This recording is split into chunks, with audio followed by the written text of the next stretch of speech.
চালিয়ে দাও, পুড়িয়ে দাও, চালিয়ে দাও, পুড়িয়ে দাও, দালালদের আস্তানা, মুয়া, মুয়া, মুয়া, মুয়া, মুয়া, মুয়া, মুয়া, মুয়া, আমার ভাইয়ের রক্ত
চট্টগ্রাম মেডিকেল কলেজের মধ্যে মানে ওইখানে যে মেডিকেলগুলো আছে ওগুলো আমাদের যাবার কথা ছিল, কিন্তু আমরা মিস্টেকের কারণে আমাদের আজকে এখানে আসতে হচ্ছে। আমাদের যে কোটান যে গ্রুপটা আছে ওই গ্রুপটা থেকে আজকে আমাদেরকে এখানে আসতে হচ্ছে, কিন্তু এখানে মূলত আসার কারণে আমাদের যে ফ্রেন্ডটা আছে ওই ফ্রেন্ডের সাথে এখনো কোনো যোগাযোগ করতে পারিনি আমরা। আজকে আমাদের ছিল হচ্ছে 2 নম্বর গেটে যে গ্রাফিতি দেয়ালে অঙ্কন আর ক্লিন করার কর্মসূচি ছিল, বাট তখন একটা কল আসছিল যে ওই যে কোর্ট বিল্ডিংয়ে আসতে হবে, মানে ওখানে নাকি মানুষ কম, তো আমরা ওখান থেকে এখানে চলে আসছি।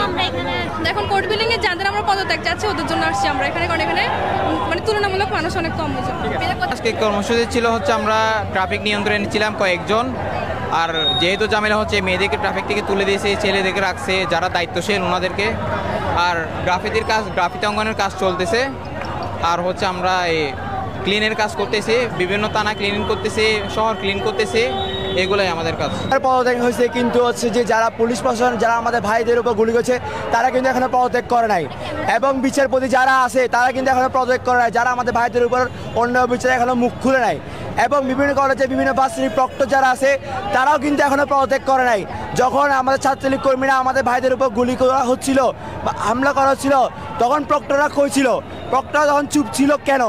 তার কারণে ওদেরকে যত দ্রুত সম্ভব পদত্যাগ করতে হবে, পুলিশ প্রশাসনকে পদত্যাগ করতে হবে। উকিল আইনজীবীরা আছে, সাথে স্টুডেন্টরাও আছে, এখনও দেখি না সমন্বয়করা কি কর্মসূচি ঘোষণা করে।